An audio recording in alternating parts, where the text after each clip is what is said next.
Welcome back. I'm Carlo Cicchetto. I'm Marcella Lee. The average price here in the county tonight, $6.42. Almost seems unbelievable. That is up 3 cents from yesterday, 52 cents a gallon more than the $5.90 we were paying a week ago.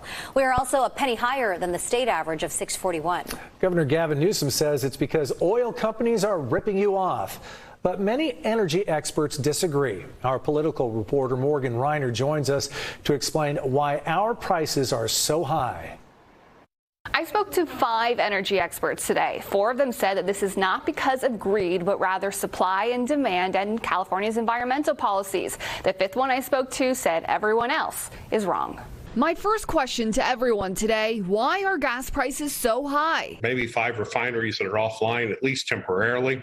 And so the supply of California blended gasoline is a lot lighter than everybody had planned. Like University of Houston energy fellow Ed Hers, Mark Agerton, who is an assistant professor at UC Davis focusing on energy and resource economics, pointed to the several refineries closed for maintenance. We have a special blend of gasoline that's mandated by the Air Resources Board to help deal with local air pollution from our cars. And so not a lot of places make that kind of gasoline. Because of that, our import options are really limited to kind of help offset this shortage. Patrick DeHaan agreed that strict environmental guidelines make it hard to meet demand when there's a cutoff in supply. He is a market analyst and fuel forecaster. My second question for him and everyone else today, was Newsom right or wrong when he said these high prices are due to oil companies' greed? What we're seeing is simply misinformation. This is simply supply and demand related. I'm hesitant to blame high prices on greed. The governor's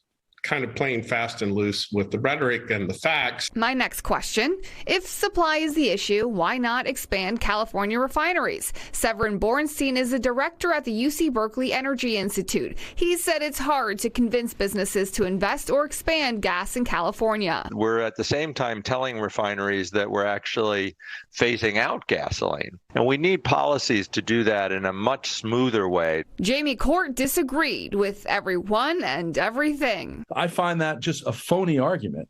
The gas economy is not going away anytime soon. He is the president of Consumer Watchdog and believes the refineries plan maintenance at the same time on purpose. When you have 5 refiners that make 97% of our gasoline, they can control the supply to drive up the price, and they are. Court says environmental policies are not the real reason behind the high costs that we're seeing, but in some way are at play, because he says these oil refineries and companies are trying to get revenge on California for enacting them. But we will likely never really know for a fact if that is the reason why several refineries shut their doors at the same exact time for maintenance. But another common theme that we saw today from everyone that I spoke to is that there is a balancing act. Yes, even when we're not seeing these high prices of gasoline in California, Californians at this point will always pay a little bit higher in general because of the environmental standards. But because of that, we do have cleaner air.